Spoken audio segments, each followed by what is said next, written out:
Tafadhali tuketi kwenye viti vyetu vizuri ambavyo askofu ametuandalia. Jehova Yesu asifiwe. Amen. Namshukuru Mungu wa mbinguni, Muumba mbingu na nchi, aliyenipa afya njema, aliyenipa nguvu, aliyeniwezesha kusimama siku ya leo. Bwana Yesu asifiwe. Amen. Kipekee pia nimshukuru askofu wa makanisa ya makimbilio ulimwenguni kote, aliyenipa nafasi ya kusimama siku ya leo. Jehova Yesu asifiwe. Amen. Basi pasipo kupoteza muda, tunaendelea pale tulipoishia Jumapili. Tunaendelea tulipoishia Jumapili. Na waona wengi wageni hawaelewi tulikuwa tunazungumzia nini, hawaelewi tulikuwa tunasema nini. Tunaendelea na somo linalosema mwongozo wa HBC. Mwongozo wa HBC. Pengine kuna mtu mgeni ndo mara yake ya kwanza anasikia HBC ya leo. HBC ni Home Bible Center, ibada zinazofanyika kwenye mitaa yetu. Haijalishi unatokea kwenye mtaa gani, ili mradi upo Dar es Salaam, mahali ulipo HBC huwa zinafanyika. Alafu pia nikasema ni ibada zinazofanyika kutoka kanda au familia zinakusanyika pamoja. Niliongea sana Jumapili leo siwezi kukaa sana hapo. Kwa hiyo kama wewe ambaye unakuwepo, tafadhali andika hiyo vifungu, ndivyo tunatembea navyo. Sio kasema tumejipangia tu ni wapi wameandika. Ukisoma kwenye hiyo vifungu nilivyotaja utakuta watu wamekusanyika wakamwabudu Mungu. Kitabu cha mwisho kimesema Matendo sura ya 2 mstari wa 46 mpaka 47. Sasa leo tunakwenda kuangalia faida za HBC. Leo tunakwenda kuendelea mahali hapa, faida za HBC. Tunapofanya HBC kwenye mitaa yetu, tunapofanya HBC kwenye familia zetu, tunapofanya HBC kwenye kanda tunazotoka, ni faida gani tunazipata? Ni nini tunapata? Faida ya kwanza, kanisa linakuwa na umoja na mshikamano na upendo. Faida ya kwanza ya kufanya HBC, kanisa linakuwa na umoja, kanisa linakuwa na upendo, kanisa linakuwa na mshikamano. Kanisa linakuwa na mshikamano. Naomba andika Injili ya Yohana 17 mstari wa 21. Injili ya Yohana 17 mstari wa 21, neno la Mungu linasema hivi: palipo na umoja, Mungu huamuru baraka. Palipo na umoja, Mungu huamuru baraka. Tusitegemee kwa matokeo yakiwa makubwa. Tusitegemee kuona baraka za Mungu zikitiririka kwa wingi majumbani mwetu. Kama sisi wenyewe hatuna umoja, hatuna upendo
na kiidadi. Faida ya pili, kanisa linakuwa kiroho na kiidadi. Andika pointi hii hapa. Kupitia ibada hizi vilitokea vipawa vingi. Narudia, kupitia ibada hizi vilitokea vipawa vingi. Mitume walianza kuhubiri nyumbani, masokoni, na hivyo kanisa lilikuwa na kuongezeka, kwani watu waliokolewa kwa wingi. Narudia, kupitia ibada hizi vilitokea vipawa vingi.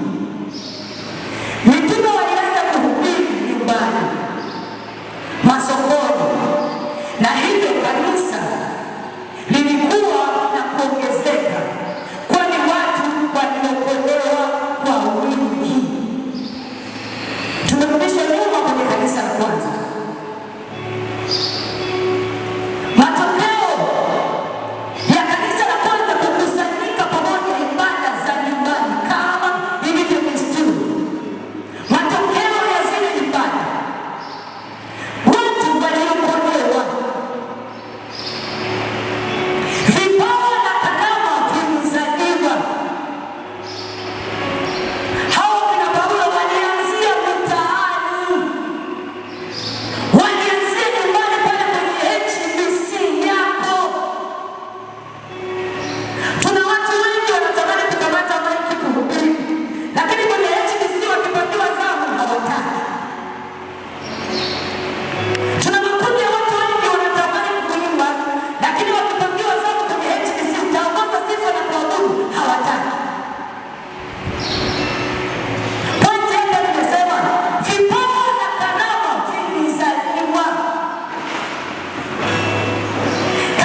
nikaambia kwamba yale pale mimi nikiona kabisa mimi na vitu nisikia tunazo wazee.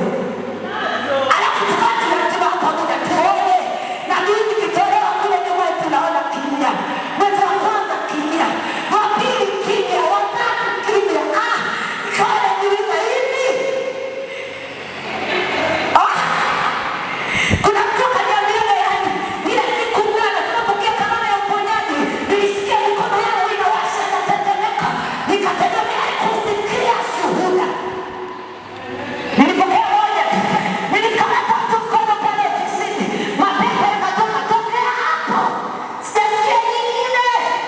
Natamani kusikia matokeo ya hiyo karama uliyoipokea ikitenda kazi pale mtaani kwako.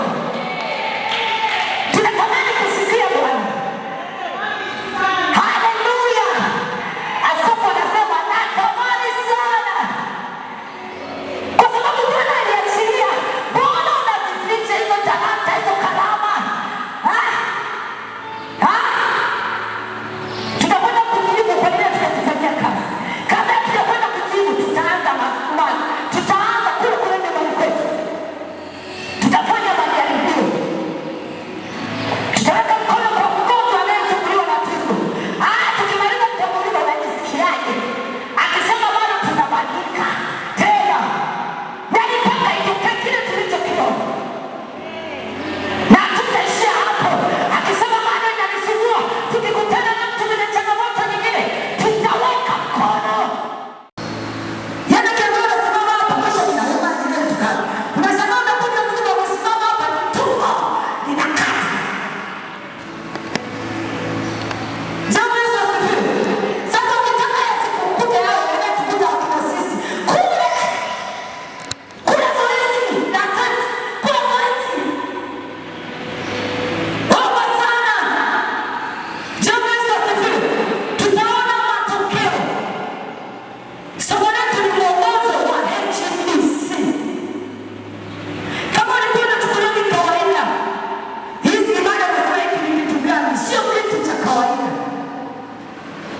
Hawawezi simama kwa ujasiri wote. Simama kwa ujasiri wote. Ili ile karama uliyopokea tuone matokeo. Jambo Yesu asifiwe. Amen. Kipengele cha mwisho wakati tunamaliza. Kipengele cha mwisho. Andika kitabu cha Waebrania sura ya 10 ule mstari wa 25. Waebrania 10:25. Inazungumzia tusiache kukusanyika kama ilivyo desturi. Tusiache kukusanyika kama ilivyo desturi. Huu ni utaratibu wa kanisa. Huu ni utaratibu wetu. Lazima tufuate. Tusiwe watu wa kujitetea sana. Tusiwe watu wa sababu nyingi zisizo na maana. Kama mmekubaliana kukusanyika asubuhi, tafadhali hakikisha unahudhuria. Mmekubaliana saa 6 mchana, hakikisha unahudhuria. Mmekubaliana saa 8, saa 1, kwa muda wowote mliokubaliana. Mwaka huu ama kubadilika ili muone matokeo ya karama mliyopokea. Si ndio barabara. Sababu zilishajiliwa. Zipo ndani. Unataka kuona ikikua, unataka kuona ikifanya kazi, kule ndipo inachochewa kule kwenye HBC. Tusimame kwa miguu yetu. Tusimame kwa miguu yetu. Kora mashiki tana masaya. Rima nana mashiki nana ma. Ripaya nana bosaka. Kora mashiki nana ma. Mwambie Bwana natamani awamu hii iwe ni awamu yangu bora zaidi. Mwambie Bwana natamani niipe kipaumbele ibada ya HBC. Mwambie Bwana ondoa mazoea ndani yangu. Mwambie Bwana ondoa kila udhaifu unaonizuia kukusanyika.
Tukasimame tunapowasindikiza wenzetu. Jehova Yesu asifiwe.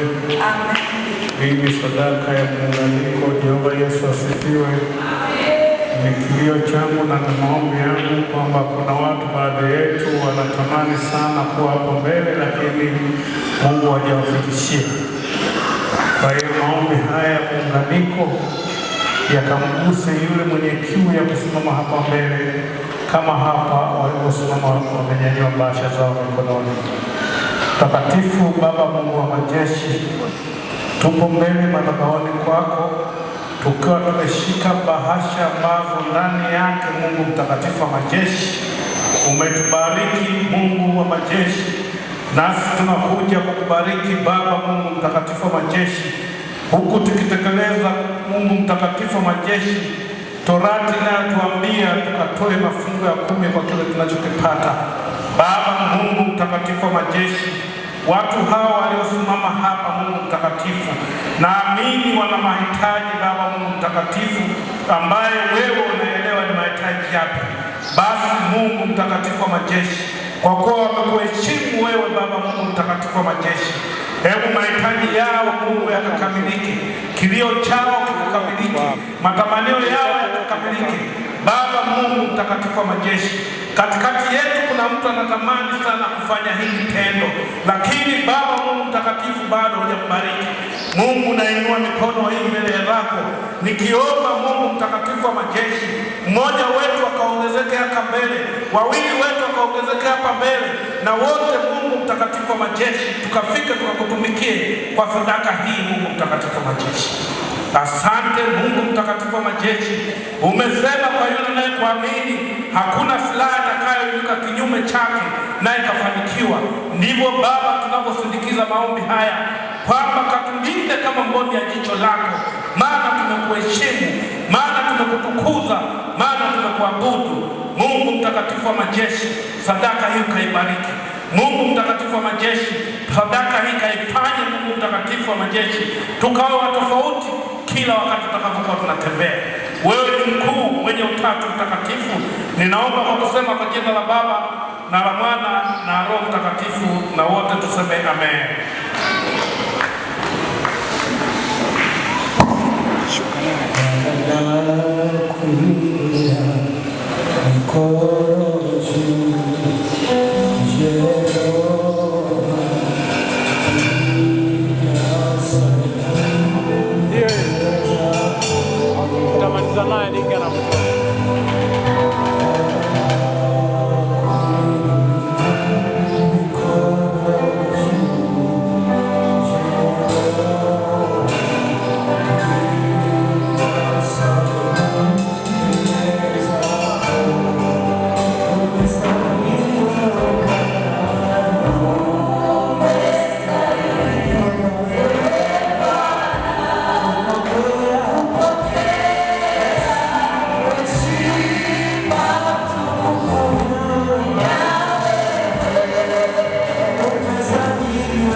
Yehova Yesu asifiwe.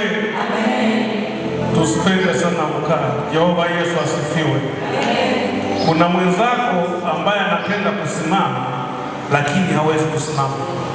Ukilifikiria hilo utakuwa na nidhamu mbele ya madhabahu, sababu najua ukishasikia wimbo wa Mungu tunamkaribisha Mungu ananene nasi. Yehova Yesu asifiwe. Kwa hiyo tusimame. Hata ukiambiwa uruke, wewe ruka, sababu kuna mwingine anataka kuruka hawezi, na mwingine mpaka amemfungia mguu kwenye kitanda, lakini wewe una control ambayo Mungu bado anakupa. Sio kwamba una neema zaidi kuliko yule, ila basi ni Mungu ameamua kutupa neema hii. Yehova Yesu asifiwe. Yehova Yesu asifiwe. Yehova Yesu asifiwe kanisa. Yehova Yesu asifiwe. Haleluya.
Naomba mgeukie mtu wa kulia, mwambie yule mama anataka kuhubiri kwa muda mrefu leo. Alafu karibu kae. Haleluya. Tunaweza ku appreciate timu yetu ya kusifu na kuabudu kwa makofi wanaporudi. Mgeukie jirani, mwambie pastor leo anataka kuhubiri kwa muda mrefu. Haleluya. Asanteni praise team kwa kunisazia Katayu. Haleluya. Wangapi wanampenda Yesu jamani? Wangapi wanafurahia ukuu wa Bwana? Wangapi wanaona raha kuwepo nyumbani mwa Bwana? Hakuna raha nyingine zaidi ya kuwa nyumbani mwa Bwana, zaidi ya kupokea nguvu kutoka kwa Bwana. Haleluya. Amen. Yehova Yesu asifiwe. Yehova Yesu asifiwe. Yehova Yesu asifiwe. Amen. Hebu kama kitu cha mbele yako hakina mtu na umekiacha, unanikosea. Una nini? Unanikosea. Usisahau hilo. Asubuhi ya leo nataka kuendelea na mfululizo wa masomo ambayo nitaendelea kufundisha siku hizi za msimu wa kota 1 ya mwaka, ili kukusaidia uweze kulifi baraka zako, lakini pia uweze kutumia vizuri baraka ambazo Mungu ataendelea kukukirimia.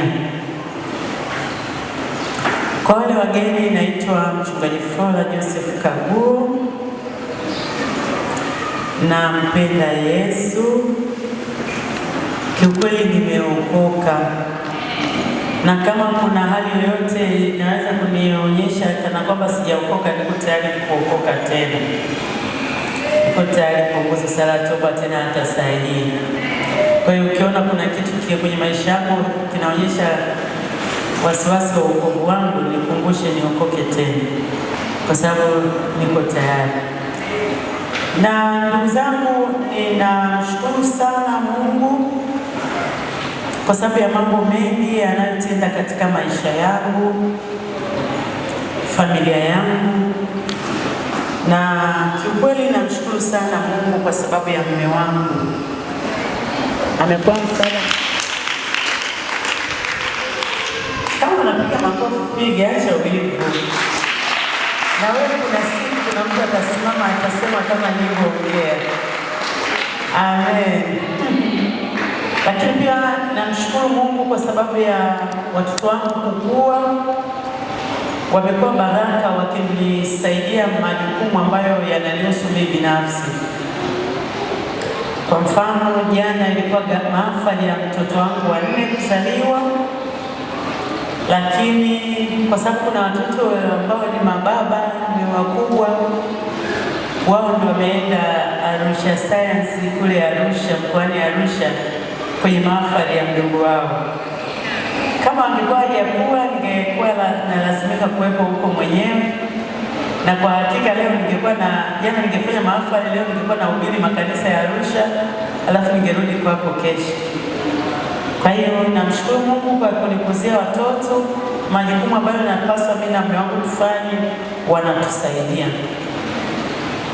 Lakini naomba nimshukuru Mungu hadharani juu ya kama kakaangu kadogo Kadota, dada Faraja Harriet, tamfikishia ujumbe. Namshukuru Mungu kwa ajili yake. Wiki nzima ilikuwa wiki ya kazi nyingi, vikao, na tulikuwa tunafanyia Mbezi Jogoo kule Etienne. Kwa hiyo kuna lazima asubuhi kutoka saa 1 na kurudi, nilikuwa naingia nyumbani kila siku saa 2, saa 3. Nikiwa nimechoka sana. Na Ijumaa ndio tulikuwa tunaombewa viongozi wapya. Sasa tukawa tumemaliza saa 7. Makamu wa Rais Dr. Nchimbi alipoondoka tu na mimi nikaanza kuondoka kurudi nyumbani nikiwa nimechoka na njaa. And then nilipofika nyumbani najua watoto hawapo. Ghafla nikakuta dada Godliver yuko pale anaambia Harriet aliweka ratiba, nikirudi nikute chakula kizuri, kinywaji na champagne. Na sikujua kabisa, yani sikujua. Nikafika pale nakana, nikampigia picha Eliza, nikamtumia chakula, bwana msosi heavy. Na nilikuwa najua nikifika pale namwambia geti chuma matembele haraka na ugali maana nina njaa. So nikafika chakula kizuri.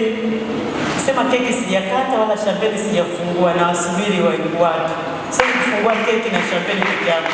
Keki nimeweka kwenye friji na champagne nimeweka ya congratulation nimeweka kwenye friji. Kwa hiyo nawakaribisha. Nafikiri watoto wangu watarudi kesho. Kwa hiyo tutakunywa kesho hivyo. Keki tutakata kesho. Karibuni kesho jioni. Pigie Bwana Yesu makofi. Nitaka nikuonyeshe kwamba watoto wangu Mungu amenisaidia, wamekuwa na wanafanya majukumu ambayo ningeyafanya. Mimi sikutaka arrangement yoyote kwa ajili ya ile Ijumaa, sikutaka chochote.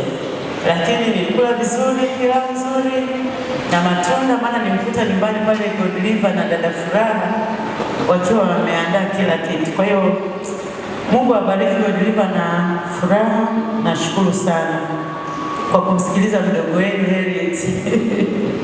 Amen.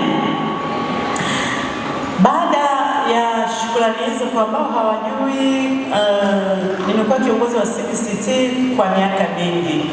Nilianza kuwa kiongozi wa wilaya ya Temeke, nikaenda nikawa kiongozi wa CPCT mkoa wa Dar es Salaam.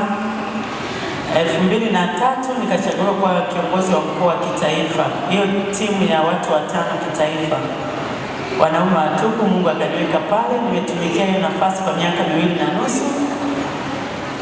Lakini mwaka jana tulikuwa na uchaguzi tena, nikapata nafasi kwenye bodi ya wadhamini.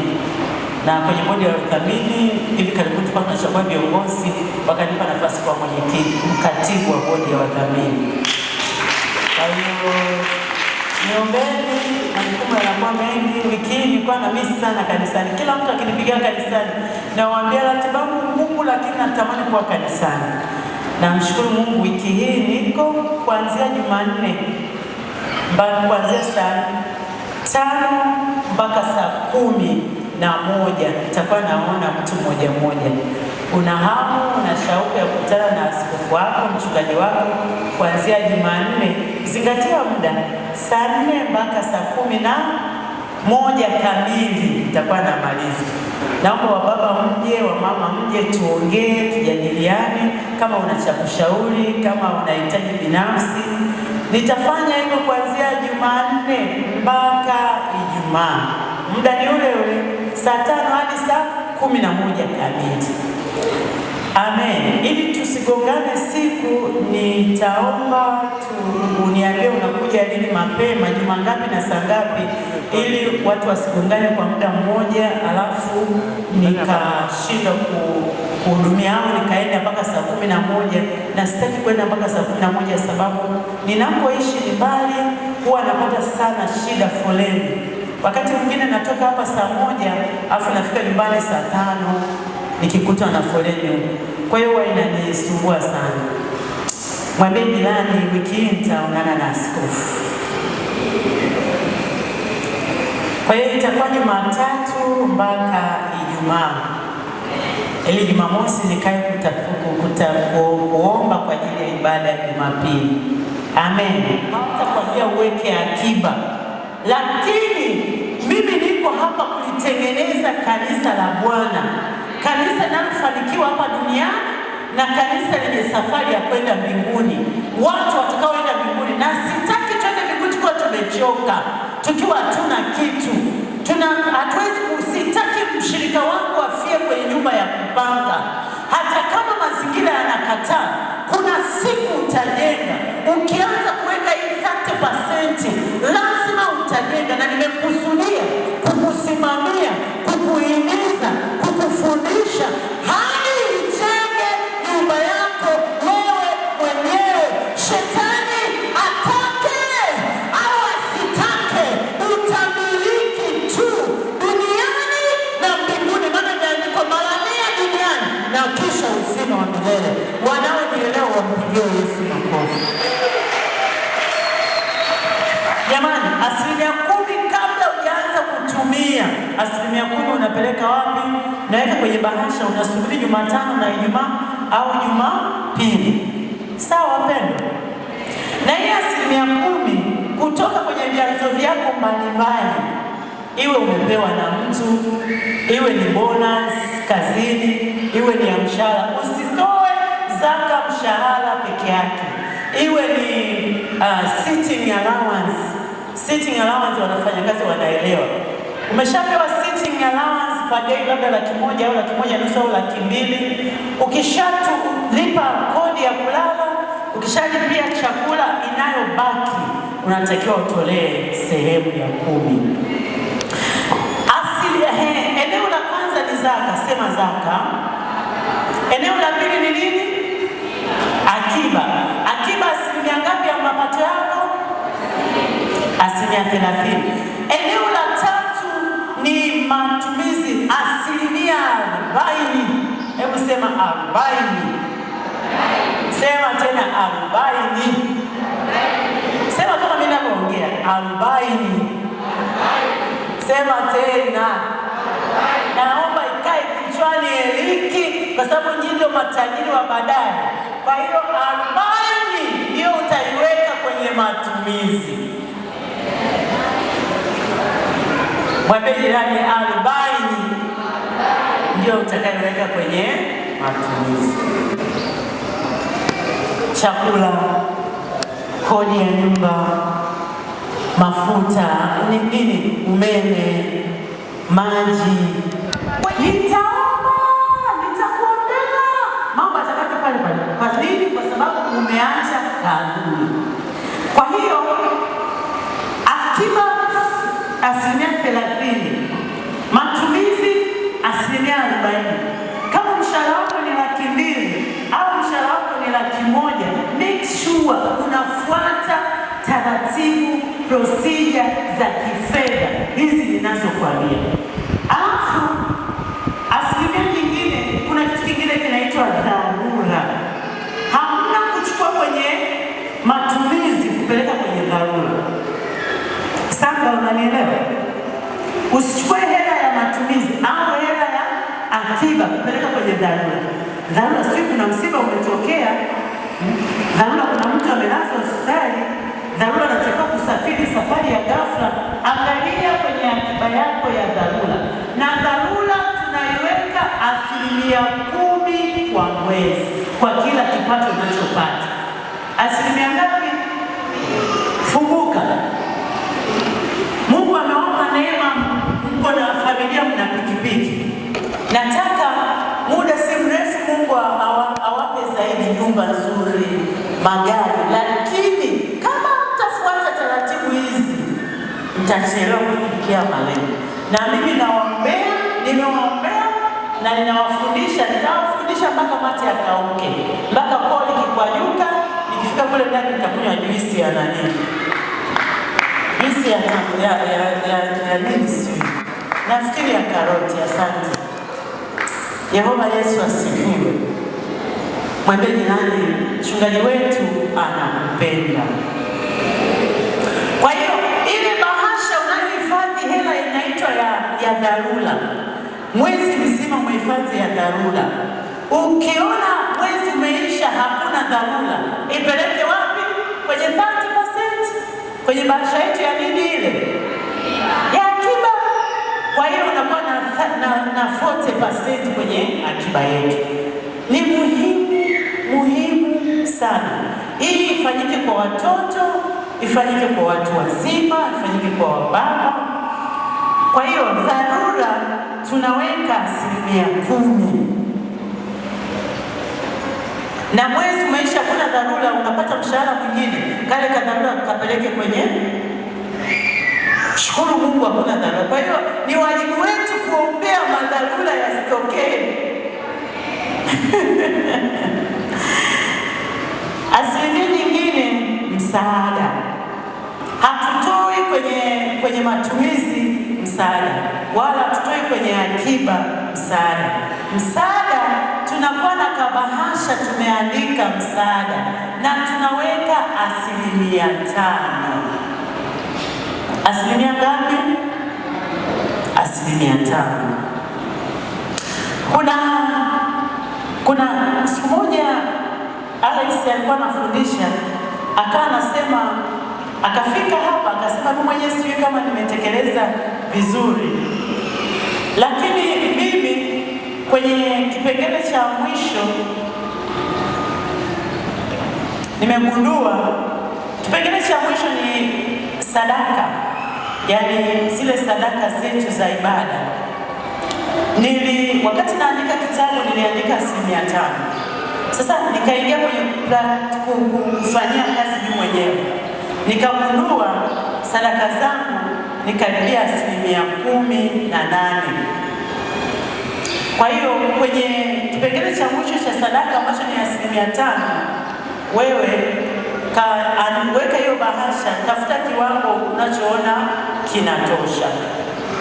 Lakini kwa bahati mbaya nimegundua 5% ni kiwango kidogo sana kulingana na jinsi ninavyopenda Mungu, lakini ni mahali pazuri pa wewe kuanzia.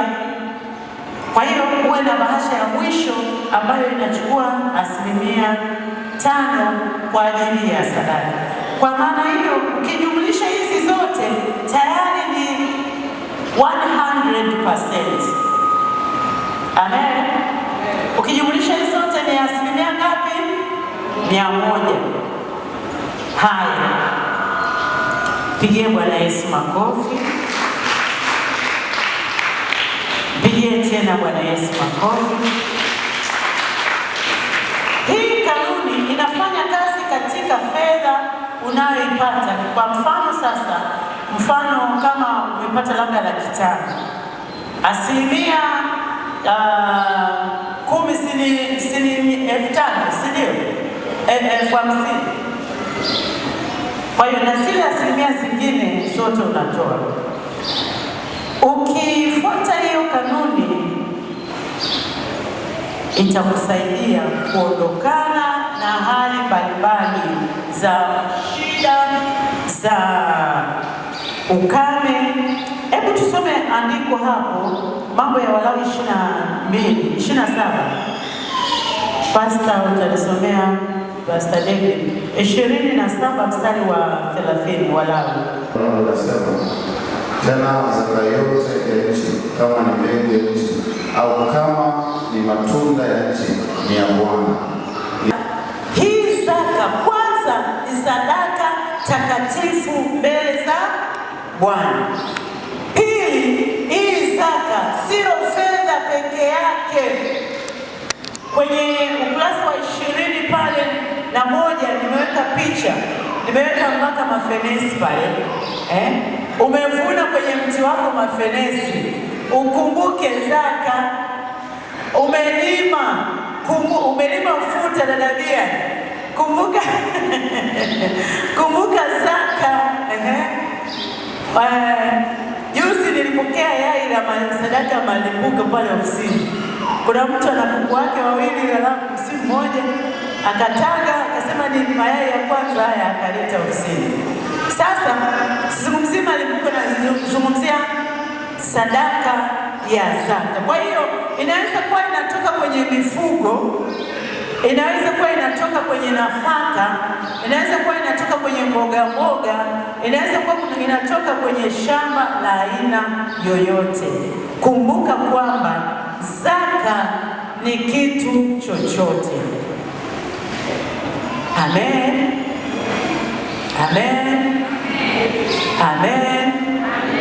Mwambie jirani, mara mwisho ulitoa zaka lini? Muulize, mwangalie vizuri usoni, yaani ashumu mimi ndio niko hapo na mwangalia usoni. Fungue Kumbukumbu la Torati 14 mstari wa 22. Usiache kabisa kutoa zaka. Biblia iko wazi kuhusu zaka. Usisikilize hao wapotoshaji. Biblia iko wazi kabisa kuhusu zaka. Sawa, Kumbukumbu la Torati 14:22. Okay. Na mimi nitakuthibitishia kutoka kwenye Agano la Kale mpaka kwenye Agano Jipya. Kwa sababu zaka ni sadaka takatifu na ni sadaka yenye ahadi. Yehova Yesu asifiwe sana. Hebu nasoma hapo Kumbukumbu la Torati 12:17. Kumbukumbu la Torati sura 12:17. Usile ndani ya malango yako zaka ya nafaka zako, wala ya divai yako, wala ya mafuta yako, wala wazaliwa wa kwanza. Usile wa makundi yako ya ng'ombe, wala ya kondoo, wala ya nadhiri zako wekazo zozote, wala sadaka zako za hiari, wala sadaka ya kuinuliwa ya mikono wako. Na wala usitamani. Kuna watu wengine wanataka kujua hivi zaka leo kanisani itolewa shilingi ngapi? Sadaka wanaanza kupekua. Hata kama ni mzee wa kanisa iruhusiwi. Mungu ameniamini na nitaipangilia na kuiweka inavyotakiwa. Lakini wale ambao kwa namna moja au nyingine wanashiriki zaka au posho kutoka kwenye sadaka madhabahu, ukiona hujapewa wala usidai, hata kama umefanya kazi, umemfanyia Mungu.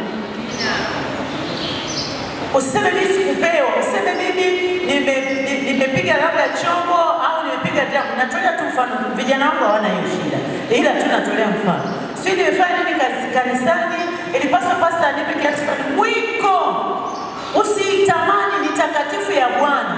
Atakachoamua kuhani ndio hicho ameamua. Mwiko, mwambie jirani, mwiko kuitamani. Kuna wakati watu walikuwa wanataka kujua sadaka shilingi ngapi. Ukitaka kujua sadaka shilingi ngapi, njoo kwangu. Sina shida, nitakwambia. Sitakuonyesha tu nani wanatoa, hiyo ni siri yangu. Lakini nitakwambia, unajua, sikiza niwaambie. Hivi mnafahamu mume wangu ajui tu sadaka zinaingia shilingi ngapi na zinatoka shilingi ngapi? Alex, muulize Titus. Mwambie nakupa milioni 1 sasa hivi, niambie Jumapili sadaka zitakuwa shilingi ngapi? Ajui. Muulize yeye pale. Na umwahidi kama nakupa milioni 1. Sasa huwa wewe unafuatilia, unataka kujua. Wewe kazi yako ukimaliza kutoa na umetoa kwa Bwana, mimi ni mwakilishi na mimi na nyinyi mmepata mchungaji mwaminifu sana. Kama ile zaka unayotoa, kutokana na ile sadaka unayotoa, milioni 3 nimezitoa wapi? Zinatosha? Wacha tu niwaambie, yani hizi sadaka tulizokusanya hapa ukienda kwa hesabu utakuta 70,000. Kama Jumapili iliyopita ilikuwa sadaka 70,000. Haya 70,000 mpaka nikapata milioni 3 ni nini? Nimenunua mashine hii hapa mpya. Milioni 3. Hela nimetoa wapi? Na watu. Zile zaka mnazotoa hazitoshi. Zile sadaka hazitoshi. Na zingine lazima tujue nimemwibia mume wangu nyumbani. Wamama wewe.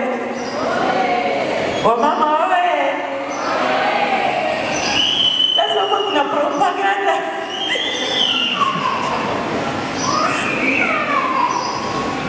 Propaganda takatifu. Ebimushi.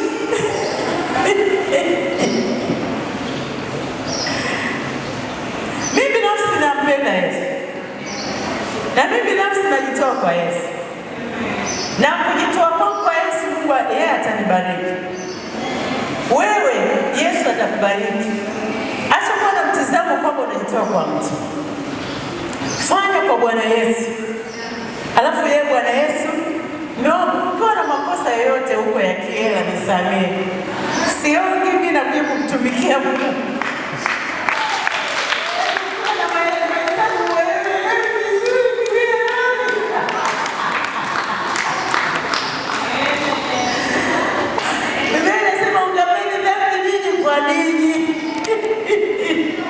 Na kungana hii kama ile hadharani nafikia mnasema mtaenda kudumiza nyumbani.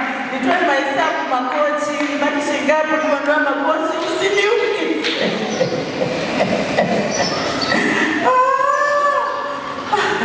Ndiye Bwana Yesu wako.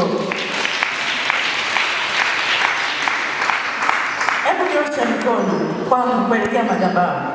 Niombee, mwambie Mungu mbariki huyo mama. Mwambie Mungu anipe at least milioni 10 kwa mwezi. Kwa sababu natumia yaani natumia zaidi ya hiyo. Mwambie Bwana Yesu, mpe huyu mama milioni 10 kwa mwezi. Hebu omba kwa dakika chache. Au nataka nipige magoti ndio ujue nimemaanisha. Wazo la fungu la 10 lilianzia wapi? Mgeukie jirani, mwambie wazo la fungu la 10 lilianzia wapi? Je, ungependa kujua? Muulize jirani, ungependa kujua?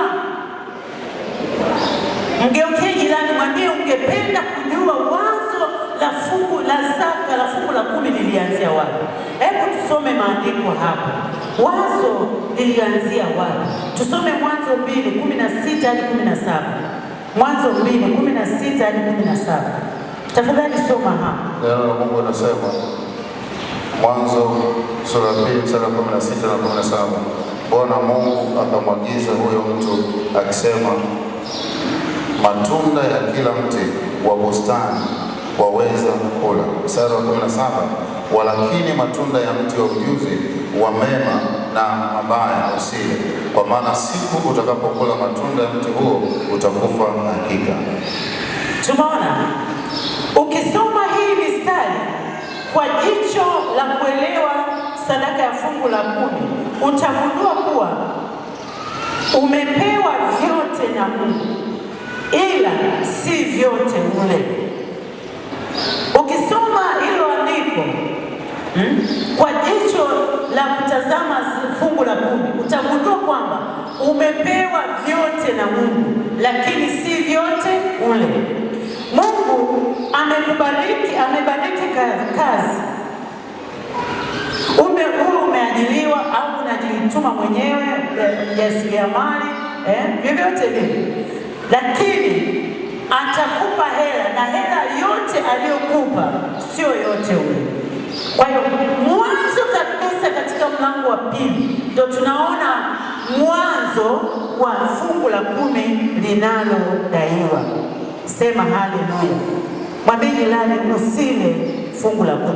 Wakati mwenzetu anaenda kusoma mlango wa 4, Mwanzo hiyo mlango wa 4 mstari wa 3, ikumbukwe kuwa Habili na Kaini walileta sehemu ya mapato kwa Bwana. Habili alikuwa na wazao wa kwanza wa wanyama wake, sehemu zilizonona. Ukisoma hapo mlango wa 4 tuanze kusoma mstari wa 3 mpaka mstari wa 4 pale. Tafadhali. Mwanzo sura ya 4 mstari wa 3 hadi 4. Ikawa hatimaye Kaini akaleta mazao ya ardhi sadaka kwa Bwana. Mstari wa 4, Habili naye akaleta wazao. Kuhusiana na nini jamani? Na zaka. Karibu tusomea.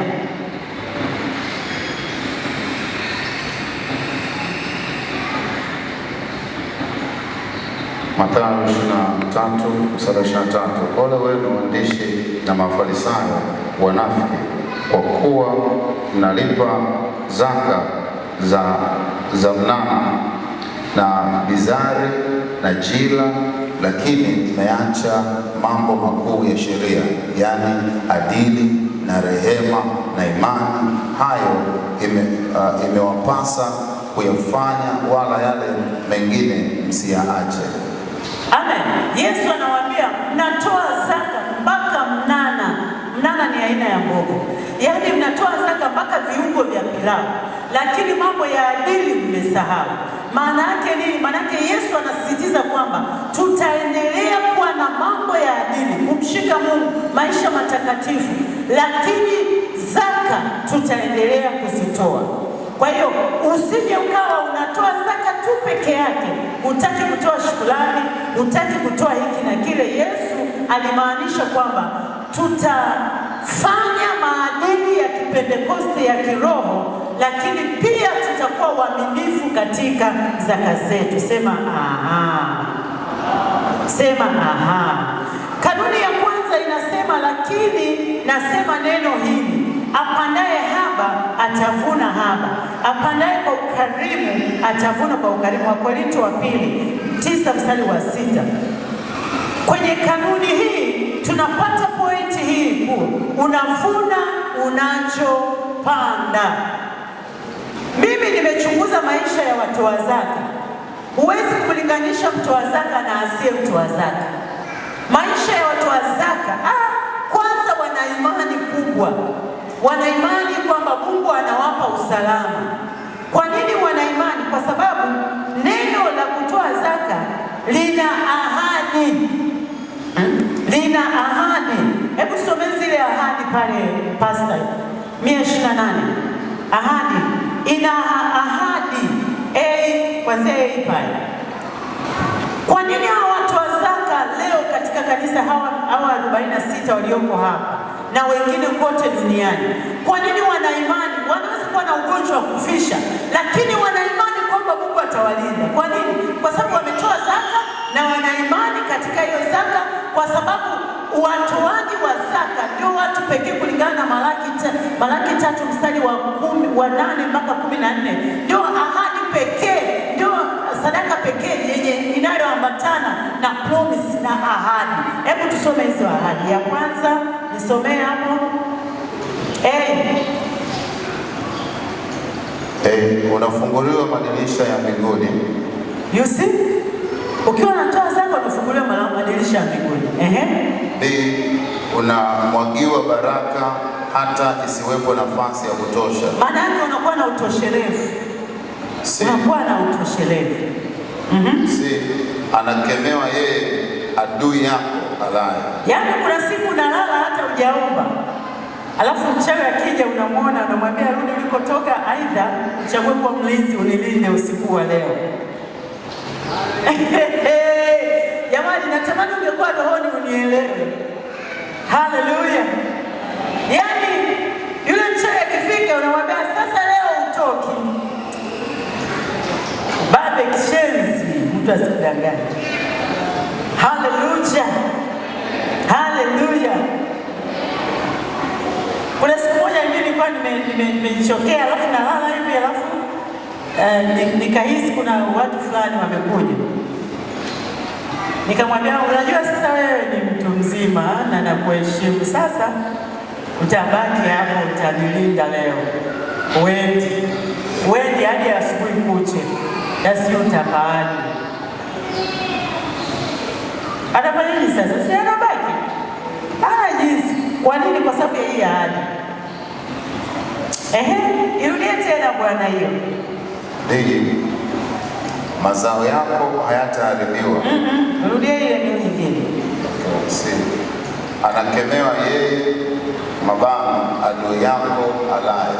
Adui yako anakemewa na Bwana. Yaani hata ungangani. Maisha mazuri sana Pastor Esther. Adui yako anakemewa. Maisha mazuri afu ni halisi, yaani sikika mnanielewa. Afu ni halisi. Wangapi wanakubaliana na kama ni halisi, walishaiona. Yaani adui anakemewa. Kule alikuwa anakemewa.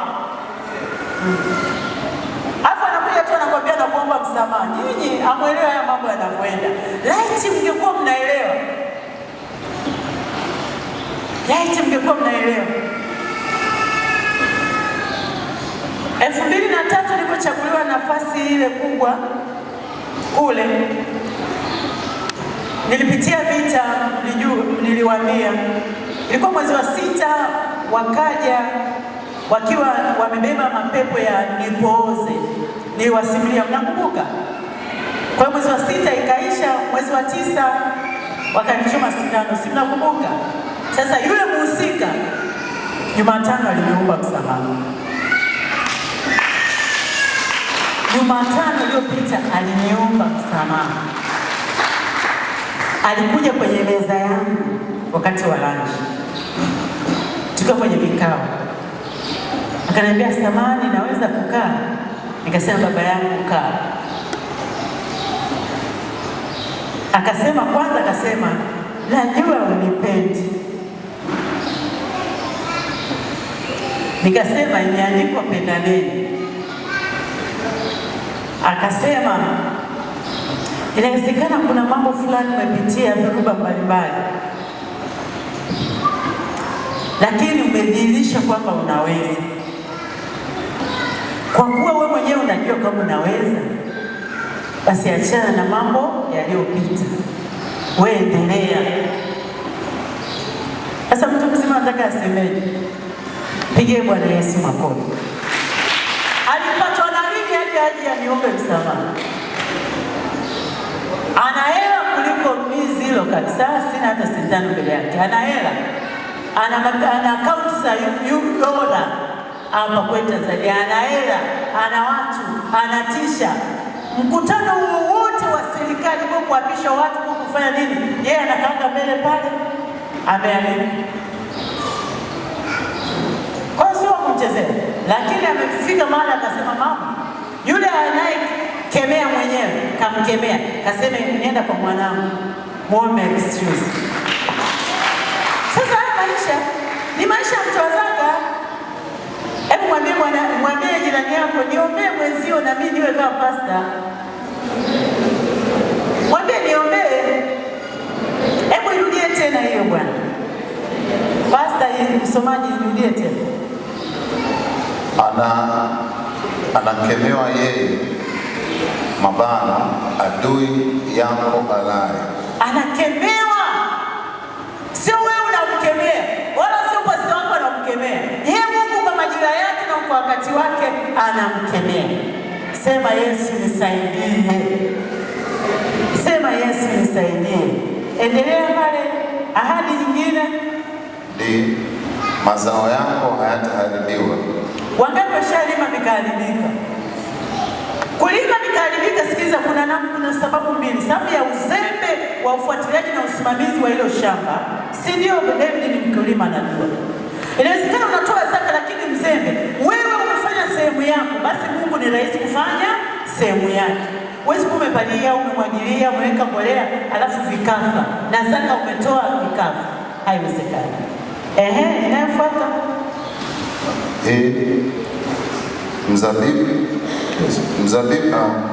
Mzabibu hautapukutisha matunda kabla ya wakati wake. Amen. Mataifa yote, asante, naomba ukae. Mataifa yote yatakuita heri. Wangapi majirani wanakupenda, wanakuheshimu, wanakuthamini? Mimi nikienda kwa misiba ya jirani, nikienda jikoni wananifukuza. Sasa kakae tu ndani. Nikienda huku ngoja si tutafanya. Wangapi wanapita hali kama hiyo?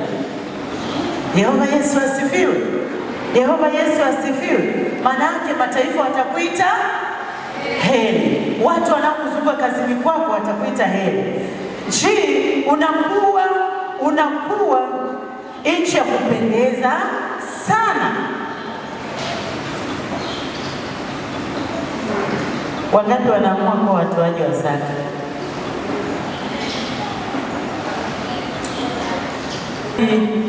Wanaamua kwamba ilikuwa mwisho Januari kutotoa kwa waaminifu. Wengine wanatoa lakini sio kwa waaminifu. Miaka yote hajaajiriwa. Anafanya kazi serikali za mtaa kufanya nini? Kujitolea. Kwa hiyo watu wakija kuandika barua, anampa mwenyekiti wa kijiji wa serikali za mitaa barua andike, afu yeye kazi yake kumpa yule. Alafu yule mtu wa barua akitoa labda 2,000 ndio yule mwenyekiti aamue 1,000 au asimpe.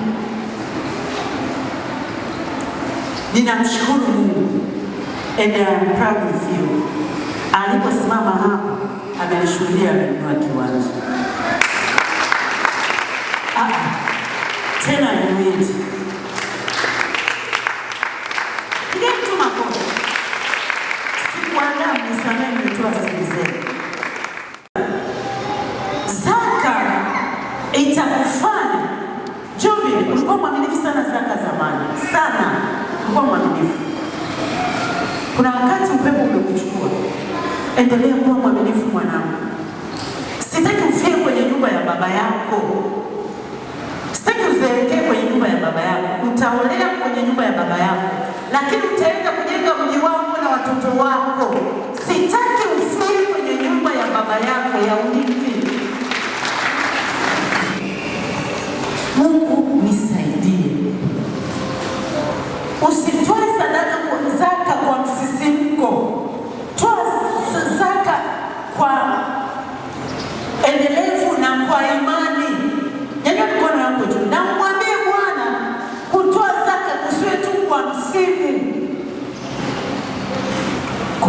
mashika kura maseke kara mashike musiki. Mimi nakumbuka zaka yangu, wakati tunaendelea kuomba zaka yangu ya kwanza, nilikuwa ninatoa ile hela anayonipa mume wangu ya matumizi nyumbani. Nikiwa mshirika kama wewe, nilikuwa naenda kanisani na zaka. Baba akitoa hela ya matumizi ya siku, basi natoa sehemu ya 10 na ikusanya. Baadaye yeye mwenyewe alipookoka akaanza kujitolea mwenyewe. Sio kwa sababu umesoma ndio utapata kazi, sio kwa sababu ni mjasiriamali mzuri, isipokuwa kwa sababu unatimiza sheria za Mungu. Mungu atakurudishia fedha. Ili watu mikono yako, watu wote ili mikono mbele za Mungu. Yaani watu mikono mbele za Mungu. Omba vile unaposikia moyoni. Unapotoa zaka, unasababisha hela zisikatike kwenye maisha yako. Kura mashika. Kuna mtu mmoja alikuwa anasema yeye alikuwa anaomba Mungu hataki Jumapili asiwe na basha yake, asiweke kitu. Sasa ukiomba Mungu namna hii kwamba Mungu msitaki Jumapili nisiwe bila sadaka, maana yake Mungu anafungua milango ya fedha kwako. Mwambie Mungu, nijalie kuwa mwaminifu. Natamani watu wote tuinue mikono mbele za Bwana, ongea kitu unachosikia moyoni. Kuna kipande anakijua vizuri. Kara mashika. Kara mashika. Baba, Mr. Kaboti, tafadhali njoo umbee watu. Kara mashika. Hebu nifuate sana, sema Mungu Baba mwenye enzi yote, nasogea mbele zako. Mimi ni mwenye dhambi. Dhambi yangu si mwaminifu katika zaka. Nisaidie, nisamehe, nipe nguvu, nipe mwanzo mpya, niwezeshe katika jina la Yesu. Endelea kuomba neema kuwezeshwa. Endelea kuomba neema. Mtakatifu, hata tuko mbele zako Mungu mtakatifu wa majeshi, tukiwa tumefundishwa juu ya utoaji wa zaka. Mungu mtakatifu, fungu la 10. Baba Mungu mtakatifu wa majeshi, tumekuwa tukiangamia Mungu mtakatifu wa majeshi. Mara zote tukipata fedha tunaongeza bajeti yetu Mungu mtakatifu wa majeshi. Hata yale ambayo yalikuwa hayapo yanafufuka. Baba Mungu mtakatifu, kuanzia sasa Mungu mtakatifu wa majeshi, utupe hekima ya kuelewa kwamba lazima tukutumikie kwa kutoa fungu la 10. Mungu mtakatifu wa majeshi, hata umetuwezesha kushinda hili Baba, tunaomba tuwezeshe zaidi Mungu mtakatifu wa majeshi.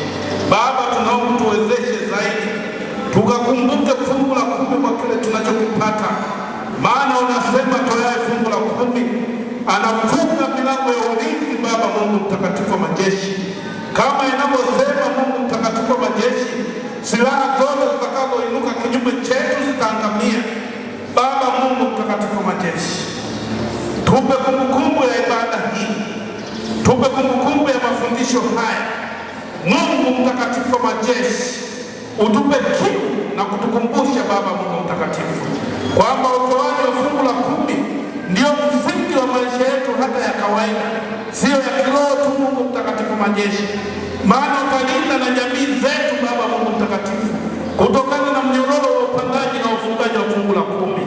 Asante Baba Mungu mtakatifu kwa kuwa tumekuelewa. Asante Baba Mungu mtakatifu kwa kuwa mafundisho haya tumeyaelewa. Mungu mtakatifu wa majeshi, ni mafundisho yanayoendana na yale mafundisho potofu. Tuache kusikiliza mafundisho potofu Mungu mtakatifu wa majeshi, tukasome kama tulivyofundishwa kwenye Biblia, kutoka Agano la Kale Baba Mungu mtakatifu mpaka Agano Jipya Baba Mungu mtakatifu wa majeshi. Utoaji wa fungu la 10 umedumu, umekuwepo na utaendelea kuwepo. Asante Baba Mungu mtakatifu wa majeshi.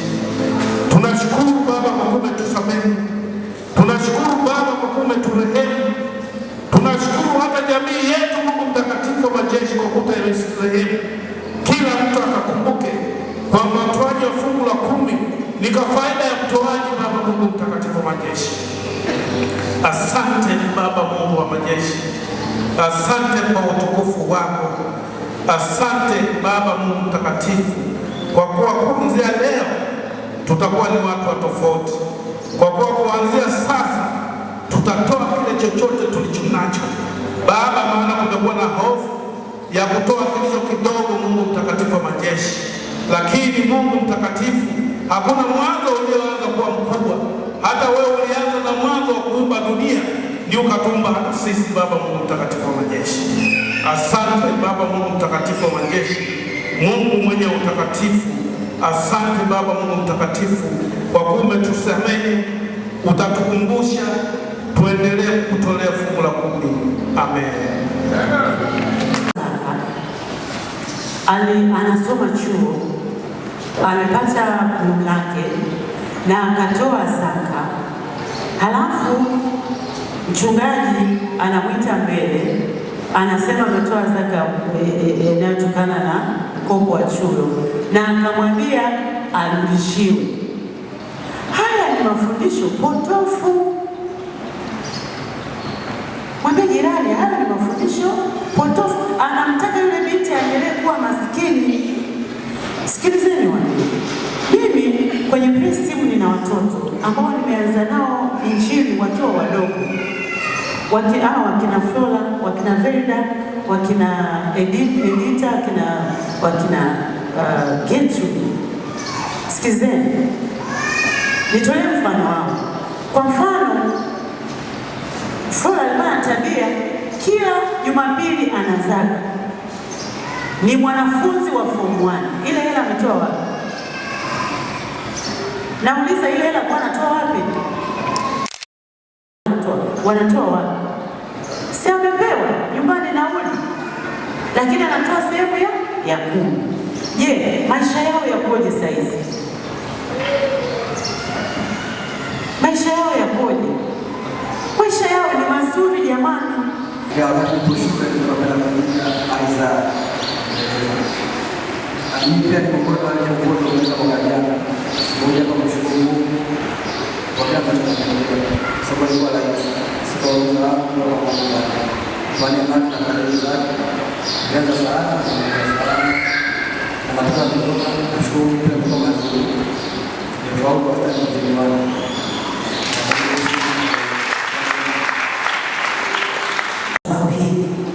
anatambua ni wewe umemsaidia na kufanikisha yatenda kwenye maisha yake. Wacha matokeo na mwendelezo anaoendelea ukawe bora zaidi ya hapo, katika jina la Yesu Kristo tumeomba, amen. Unapotangaza tangazo la ndoa, kwanza nataka uelewe kwamba hiyo fomu yenyewe ni ya serikali.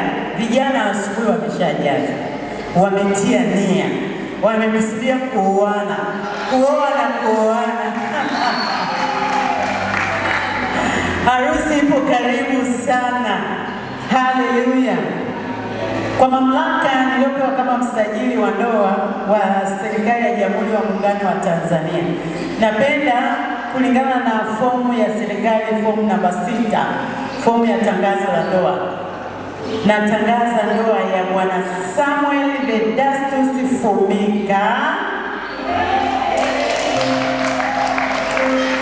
pamoja na anayetarajiwa kuolewa Sister Catherine Saidi Bakari. Ndoa itakayofungwa tarehe 1 saa 8 mchana mwezi Machi 2026. Naomba waletwe hapa ili watu wawaone. Napenda kuambia viongozi wa timu ya uinjilisti, tunaweza tukaifanya Jumapili baada ya ibada kwenda nyumba kwa nyumba. Tunaweza tukaifanya kuanzisha pia ibada ya jioni kwa ajili ya uinjilisti, mkutano vyovyote vile, nje au ndani. Kwa hiyo Jumapili tunaweza kuiwekea budget pia. Mtakapokaa mtajadiliana zaidi. Lakini ndugu zangu, kuna watoto wa form 5 wanajiandaa na mitihani. watamaliza nadhani mwezi wa 5, lakini tuna watoto wanaotarajia kufanya mitihani ya moko wanafanya form gani sijui sasa hivi, ila nasikia kuna watoto wanaofanya mitihani ya moko. Hebu kwa pamoja tuinue mikono yetu tuwaombee watoto wetu wanafunzi, tuwaombee katika mitihani yao. Tuombe. Baba, katika jina la Yesu, katika maandalizi ya mitihani ya form 4, ninaomba wape afya njema, wajalie wakumbushe yote waliojifunza, mitihani ya form 6 yote, mitihani ya form 2 yote, mitihani ya moko ya aina zote. Bwana, ninakualika kawasaidie watoto hao kwa mamlaka ya jina la Yesu. Mungu, uketie mahali pa juu palipoinuka watu tuliotangaza ndoa yao ambayo siku 21 zijazo watafunga. Ninawakabidhi mikononi mwao, wabariki, wainue, wasaidie. Leta utoshelevu katika maandalizi ya ndoa hizo zote mbili zilizo karibu mbele yetu. Kwa mamlaka ya jina la Yesu, maandalizi yote naweka mikononi mwako. Baba, wacha tukawe na wiki ya ushindi, wacha tukawe na wiki ya neema, wacha tukawe na wiki ya kibali. Unaweza kusema amina. Nimesema tukawe na wiki ya neema, tukawe na wiki ya kupanua mipaka, tukawe na wiki ya baraka, tukawe na wiki ya kumsikia Mungu, tukawe na wiki ya kibali, tukawe na wiki ya tenda mpya, tukawe na wiki ya mafanikio mapya, tukawe na wiki ya heshima, tukawe na wiki ya maombi, tukawe na wiki ya mavuno, tukawe na wiki ya afya njema, tukawe na wiki ya baraka. Pokea wiki yako ya ushindi na baraka katika jina la Bwana wetu Yesu Kristo. Tumeomba wale wasio na kazi katika wiki hii wakapate kazi, wanaodorora katika biashara zikainuke, wanaodorora kiimani, imani zao zikainuke. Shangilia Bwana wa mabwana, pigie Bwana Yesu makofi. Shukuru Bwana mtenda miujiza. Nasema mshukuru Bwana mtenda miujiza. Pita kwa watu 20 wa